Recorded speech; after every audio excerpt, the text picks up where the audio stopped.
anak-anak kelas 4. Apa kabarnya hari ini? Semoga selalu sehat ya. Anak-anak, jangan lupa untuk mengawali setiap pembelajaran dengan berdoa ya. Oke? Oke, anak hebat. Anak-anak, hari ini kita belajar tema 2, subtema 2. Pembelajaran 5 dan evaluasi. Nah, anak-anak, Ibu akan sampaikan kompetensi dasar kita kali ini 3.1 dan 4.1.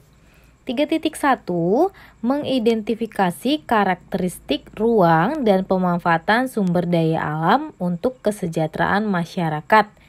4.1 menyajikan hasil identifikasi karakteristik ruang dan pemanfaatan sumber daya alam untuk kesejahteraan masyarakat. Nah, anak-anak, tujuan pembelajaran kita hari ini nanti yang 3.1-nya anak-anak mampu mengidentifikasi karakteristik ruang di dataran rendah. Lalu 4.1 anak-anak nanti mampu menyajikan hasil identifikasi karakteristik ruang dataran rendah di tempat tinggal anak-anak. Oke, baik ya. Kita lanjutkan. Nah, anak-anak bisa buka e-book halaman 69. Nah, ini ada bacaan, sudah Ibu kutip dari e-book halaman 69. Mari kita baca sama-sama ya. Bu Tia masih menonton televisi sambil menunggu Pak Andre pulang dari rapat. Sementara Jojo sudah tertidur pulas di kamarnya. Bu Tia segera membukakan pintu ketika mendengar suara ketukan pintu. Pak Andre pulang sambil menjinjing tas.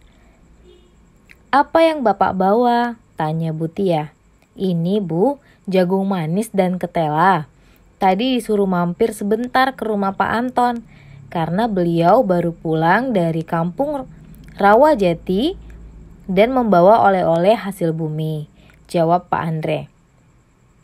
Sambil menyerahkan tas oleh-oleh kepada Bu Tia.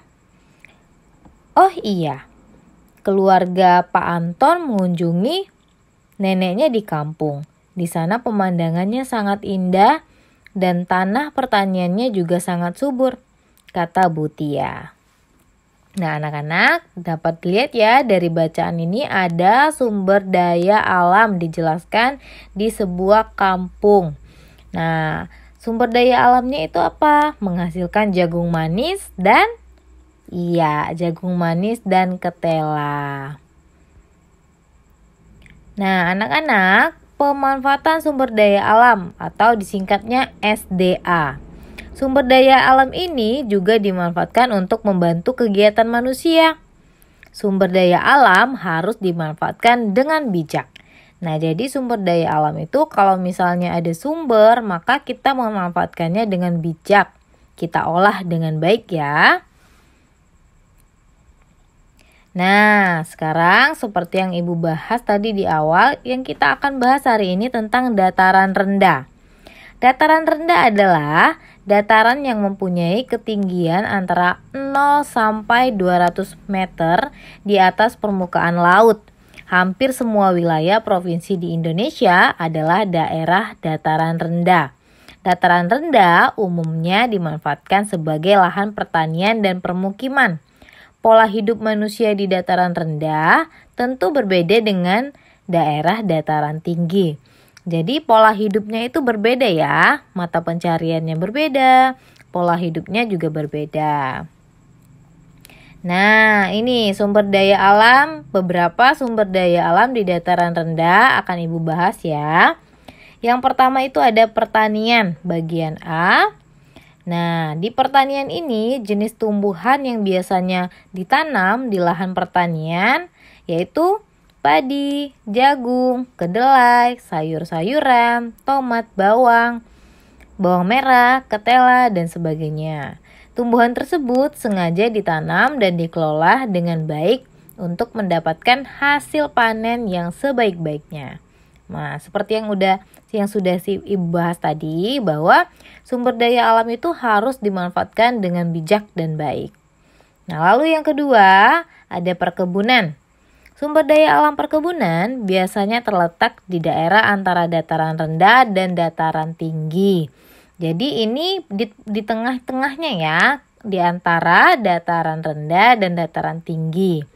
Jenis tumbuhan yang ditanam di lahan perkebunan antara lain kakao, kelapa sawit, teh, apel, tembakau, kapas, cengkeh, tebu, bunga, dan sebagainya. Nah, jenis-jenis ini adalah hasil dari perkebunan ya.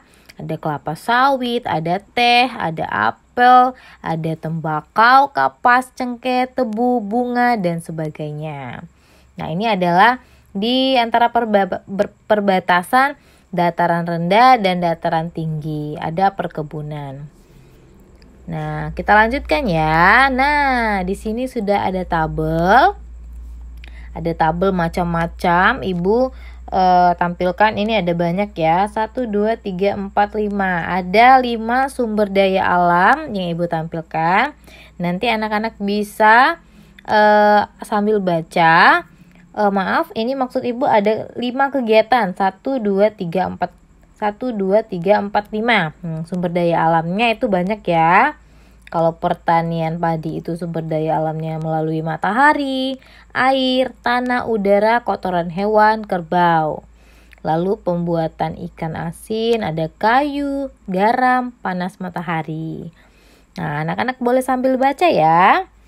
Nah, contohnya itu ada juga transportasi. Nah, sumber daya alamnya itu logam, minyak bumi. Pemanfaatannya dari logam itu bahan pembuatan alat transportasi.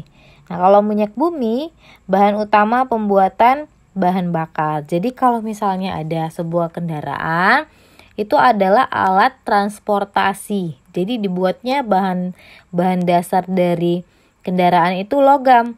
Nah, kemudian untuk menjalankan kendaraan itu dibutuhkan apa? Iya, dibutuhkan bahan bakar. Nah, bahan bakar ini diperoleh dari minyak bumi, dari hasil pertambangan minyak bumi ya. Kemudian ada pembuatan patung, ada tanah, kayu, atau batu, sumber daya alamnya. Lalu bahan pemanfaatannya itu untuk bahan baku pembuatan patung. Nah, contohnya kalau misalnya ada patung, kalau kita mau buat patung dari kayu, tentunya membutuhkan alat ya. Sumbernya dari mana alatnya? Dari besi atau baja. Nah, pemanfaatan besi dan baja ini digunakan untuk bahan baku membuat patung dengan cara dipahat. Nah, anak-anak lebih lengkapnya nanti boleh baca lagi ya. Nah, ini ada Ibu tampilkan juga sumber daya alam berupa batu bara. Nah, apa itu batu bara? Nah, batu bara merupakan sumber energi yang selama ini banyak dimanfaatkan dalam berbagai bidang kehidupan, mulai dari rumah tangga, usaha kecil, sampai industri. Batu bara cukup berpengaruh terhadap kegiatan ekonomi masyarakat. Batu bara merupakan bahan bakar fosil yang termasuk dalam kategori batuan sedimen. Proses pembentukan batu bara membutuhkan waktu hingga berjuta-juta tahun lamanya. Batu bara terbentuk dari sisa-sisa tumbuhan purba yang kemudian mengendap selama berjuta-juta tahun dan mengalami proses pembentukan batu bara. Nah, anak-anak bisa lihat ya, batu bara ini adalah salah satu contoh sumber daya alam yang tidak dapat diperbarui kan? Nah, makanya itu kita harus menghemat energi supaya sumber daya alam yang ada di bumi ini tidak mudah habis dan tidak menjadi langka. Nah, anak-anak bisa buka buku tema 2 halaman 84. Buku tema yang sudah dibagikan kemarin ya ketika di sekolah. Coba anak-anak buka halaman 84. Ada penjelasan tentang batu bara. Ada tabelnya. Apakah kamu tahu manfaat lain dari batu bara? Nah, manfaat lainnya ini ada 4 yang ditampilkan. Yang pertama, menghasilkan metanol. Nah, metanol ini adalah bahan bakar cair untuk menggerakkan mesin di berbagai industri.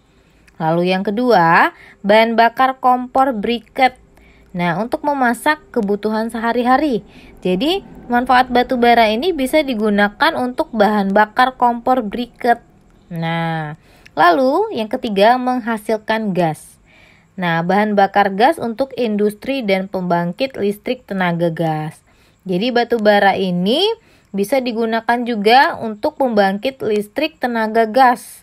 Nah, dari gas yang dihasilkan batu bara itu bisa menghasilkan listrik, digunakan untuk pembangkit listrik tenaga gas. Kemudian yang keempat, pembangkit listrik. Nah, sama ya, dari hasil gas tadi ya, bahan bakar untuk pembangkit listrik. Nah, yang ketiga dan keempat ini hampir sama. Nah, setelah anak-anak tadi menyimak penjelasan dari Ibu, anak-anak sekarang ada penugasan untuk anak-anak. Nah, berdasarkan hasil analisismu, nyatakan apakah pernyataan 1, 2, 3, 1, 2, dan 3 benar atau salah. Sesuai dari yang ini tadi ya, dari pembahasan batu bara yang ada diagram ini, lalu yang ini, penjelasan apa itu batu bara. Nah, maka lihat bacaan ini di buku halaman 84. Tema 2 halaman 84. Nah, ada penugasannya. 1, 2, 3. Batu bara termasuk sumber daya alam yang berlimpah dan mudah diperoleh. Apakah benar atau salah? Kalau benar, jawab benar. Kalau salah, jawab salah. Nah, kemudian berikan alasannya. Misalnya, benar. Karena memang batu bara itu melimpah dan mudah diperoleh. Nah, kalau misalnya yang kedua, batu bara tidak mempunyai pengaruh terhadap kegiatan ekonomi masyarakat. Apakah iya? Apakah benar atau salah? Nah, tulis ya dan berikan alasannya. Lalu yang ketiga, kita harus menghemat penggunaan batu bara. Nah, tulis alasan anak-anak benar atau salah. Nah, lalu ini lanjutannya. Soal keempat, perhatikan gambar berikut dengan seksama. Nah, itu ada gambar apa? Ada gambar 2 orang, bapak-bapak, sedang pegang traktor, dan itu ada juga hewan ya, ada kerbau. Nah, berdasarkan gambar tersebut, orang-orang tersebut bermata pencarian sebagai apa? Adakah pola hidup masyarakat seperti itu di sekitar tempat tinggalmu? Jadi nanti identifikasi ya. Nah, itu adalah gambar apa? Anak-anak jelaskan itu gambar apa, mata pencarian apa. Lalu anak-anak identifikasi, kemudian nanti tulis. Apakah ada pekerjaan mata pencarian seperti gambar tersebut di sekitar tempat tinggal anak-anak atau di provinsi tempat tinggal anak-anak? Oke? Lalu yang kelima, setelah nanti membuat tugas keempat, yang kelima, coba jelaskan tentang kondisi atau kegiatan masyarakat yang tinggal di dataran rendah. Nah, ini tadi sudah Ibu jelaskan ya, anak-anak boleh menuliskan kembali apa yang sudah anak-anak ketahui. Jelaskan tentang kondisi kegiatan masyarakat yang tinggal di dataran rendah. Oke, paham ya untuk penugasan ya? Ada 5. 1, 2, 3. Lalu yang gambar tadi nomor 4. Yang kotak merah ini nomor 5. Oke? Nah, terima kasih anak-anak sudah mengikuti pembelajaran hari ini. Nah, anak-anak jangan lupa untuk mengerjakan tugas lalu upload di Google Classroom. Terima kasih anak-anak hebat. Sampai jumpa di pertemuan berikutnya. Salam Tarakanita. Satu hati, satu semangat. Tarakanita, yes!